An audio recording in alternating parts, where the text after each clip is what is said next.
இங்க இந்த புலன்கள் அப்படின்ற 5 விஷயங்கள் இருக்கு. இந்த புலன்களால தான் ஒவ்வொருத்தரும் கடவுளை அறிய முடியல.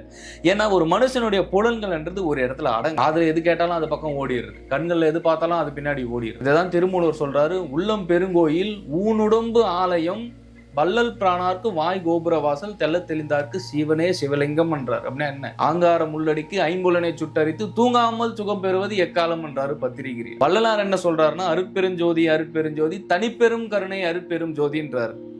ஏன்னா இந்த ஜோதியாக இருக்கட்டும், இந்த உள்ளம் என்பது கோவிலாக எப்பொழுது ஒருவர் மாற்றுகிறாரோ அப்பொழுது இறைவன் உங்களுக்குள்ளார ஜோதி ரூபமாக உங்களுக்கு ஆட்சி கொடுப்பார். எப்ப ஒவ்வொருத்தருக்கும் நடக்கும்னா, தன்னுடைய மனம் அடங்கும் பொழுது ஒவ்வொருத்தரும் கடவுள் தன்மைக்கு போவீங்க.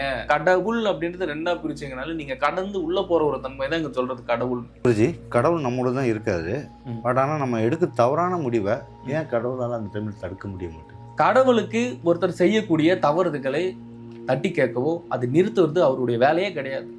ஆனா நீ செய்யக்கூடிய எந்த விஷயமாக இருக்கட்டும் அது தண்டனை கொடுக்குற ரைட்ஸ் கடவுளுக்கு இருக்குல்ல. ஏன்னா இந்த வினைகள் ரொம்ப ரொம்ப மோசமானது. இங்க ஒவ்வொருத்தருமே இந்த வினைகளோட சுயற்சியில இருக்கீங்கப்பா. சாதாரணது கிடையாது ஒரு லைஃப். நான் இன்னைக்கு இருக்க நிறைய பேர் சொல்றாங்க, எவன் ஒருத்தன் தப்பு பண்றானோ அவன் தான் வாழ்க்கையில நல்லா இருக்கான், எவன் ஒருத்தன் துரோகம் பண்றானோ அவன் தான் வாழ்க்கையில நல்லா இருக்கான், எவன் 4 பேர் ஏமாத்துறானோ அவன் தான் நல்லா இருக்கிறான் அப்படின்ட்டு மற்ற பேர் நினைச்சுக்கிட்டு இவங்க என்ன பண்றாங்க, இவங்க தவறுதல் பண்ண ஆரம்பிக்கிறாங்க. ஆனா விஷயம் அது கிடையாது. தவம் செய்து வினைகளை குறைச்சிக்க பாருங்க. வினைகள் அற்ற வாழ்க்கை இங்க வாழ்ந்துட்டு போங்கன்றது. காசு போனாலும் நொடி பொழுதுல இங்கிருந்து போயிருங்க. இந்த மனிதர்கள் எல்லாமே பண்ற தவறு என்னன்னா, காசுக்காக நம்ம என்ன வேணாலும் பண்ணிடலாம், ஏது வேணாலும் பண்ணிடலாம். இல்ல அப்படி கிடையாது, அப்படி கிடையாது. எத்தனை பேர் மன நிம்மதிக்கு அலைஞ்சிட்டு இருக்காங்க நான் காட்டட்டுமா? காசு இருக்கவங்க என்கிட்ட படிச்சுட்டு இருக்காங்க. இங்க காசை தாண்டி ஒவ்வொருத்தருக்குமே மன நிம்மதி ரொம்ப ரொம்ப ரொம்ப அவசியம். புரியுதுங்களா? அப்போ இறைவனால மன நிம்மதியை கொடுக்க முடியும், நீ கேட்டதை கொடுக்க முடியும். ஆனா அது நீ கேட்டு வாங்கிறதுக்கான ஒரு ஸ்கில் உங்ககிட்ட இல்ல.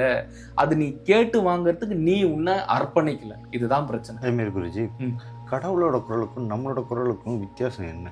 நிறைய வித்தியாசம். கடவுள் பேசுறத நீ கவனிக்கணும் அப்படின்னா முதல்ல உன்னுடைய மனசை கர்மா இல்லாம நீ முதல்ல குறைக்கணும். அப்போ இந்த தாட்ஸ் எப்போ ஒருனுக்கு குறையுதோ, இந்த தாட்ஸ் குறைய குறைய குறைய இடகலை பிங்கலை சுழிமுனை நாடி, இந்த 2 நாடி, இந்த 3 நாடி தான் ஒரு மனுஷனுக்கு மிக மிக மிக முக்கியமான நாடி.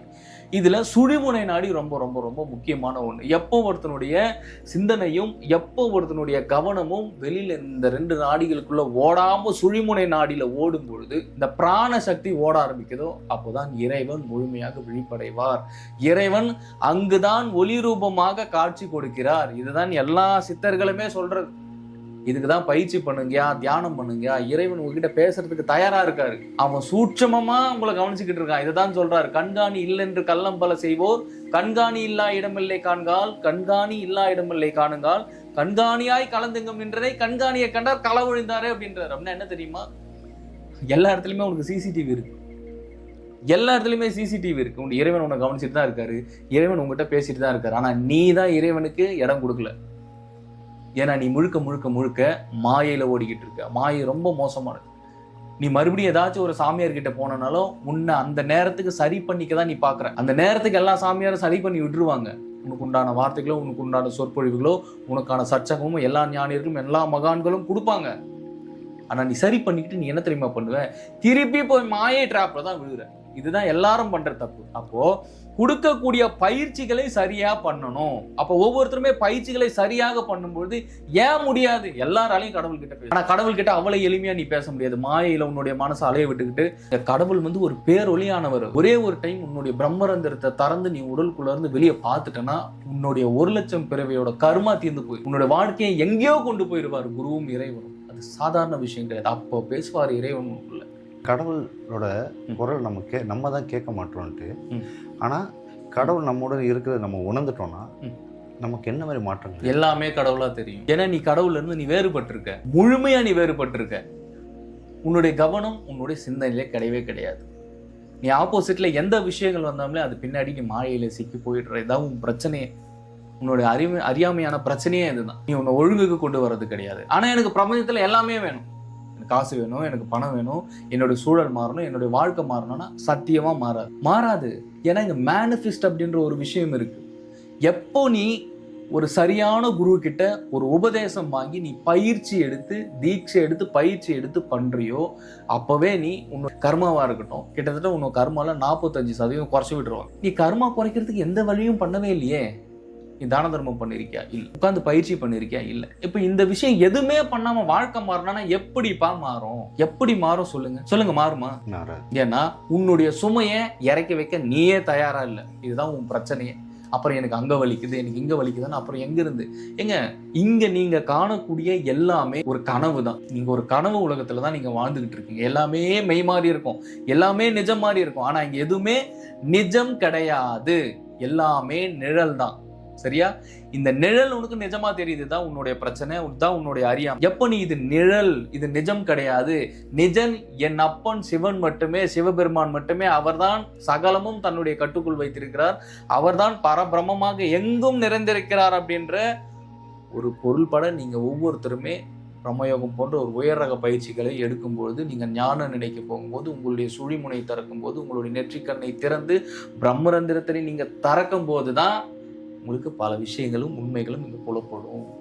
அப்போ உங்களுக்கு சுழிமுனை திறந்துருச்சுன்னா என்ன பண்ணும்? நீங்கள் என்ன வேணாலும் எடுத்துக்க முடியும். நீங்கள் கேட்டதை கொடுக்கறதுக்கு பிரபஞ்சம் தயாராக இருக்குது, ரெடியாக இருக்கு. அப்புறம் குருஜி, நம்ம மேனிஃபெஸ்டோ நீங்கள் சொன்னீங்க. ஆமாம், பேசிகிட்டு இருக்கும்போது இப்போ இந்த மேனிஃபெஸ்டோ வந்து இப்போ நிறைய பேர் ப்ராக்டிஸ் பண்ணுறாங்க, இது எல்லாம் அதுக்கு ஒரு பயிற்சிகள் எடுக்கிறாங்க. கண்டிப்பாக. இப்போது அது ஏன் நிறைய பேருக்கு வந்து அது செயல்படாமல் இருக்குது? ஏன்னா அவங்க எந்த மாதிரி பயிற்சி எடுக்கிறாங்கன்னு எனக்கு தெரியாதுல்ல. ஒவ்வொரு இடத்துலையும் மேனிஃபெஸ்டேஷன் ப்ராக்டிஸ்ன்னு கொடுக்குறாங்க, இவங்களும் போய் பண்ணுறாங்க. பட் அவங்க என்ன மாதிரி பயிற்சிகள் கொடுக்குறாங்க நமக்கு தெரியாதுல்ல. ஏன்னா நம்ம கொடுக்கறது 723 வருஷம் வாழ்ந்த பிரம்மானந்த ஸ்ரீ சிவபிரபாகர சித்தயோகி சுவாமிகள் அவர்களுடைய சூட்சும பயிற்சி தான் பிரம்மயோகம். அவர் எனக்கு சூட்சமமாக அளித்து பயிற்சிதான் நான் ஒவ்வொருவருக்கும் தீட்சை கொடுத்துக்கிட்டு இருக்கேன். சரிங்களா? பிரம்மயோகம் பண்ணி நிறைய பேரோட கஷ்டம் தீர்ந்தவங்களும் இருக்காங்க, நிறைய பேரோட சூழல் தீர்ந்தவங்களும் இருக்காங்க, நிறைய பேருக்கு மேனிஃபெஸ்டேஷன் ஆகி அதே 10 லட்ச ரூபா லோனை 4-5 வருஷம் கட்ட முடியாம பிரம்மயோகம் பயிற்சி எடுத்து அவங்களோட லோனை அடைச்சவங்களும் இருக்காங்க. அப்போ இப்போ இந்த மேனிஃபெஸ்டோ நிறைய பேருக்கு இந்த டெக்னிக் இதாவது காரணம் வந்து இப்போ நீங்க சொன்ன மாதிரி அந்த உணர்வுகளை நம்மளால கரெக்டாக அது அந்த கர்மாவை நம்ம கரெக்டாக இது பண்ணாதனால தான் நமக்கு அது நிச்சயமா இந்த வினைகள் அவ்வளவு சீக்கிரமா வாழ்க்கையை மாத்தாதுங்க.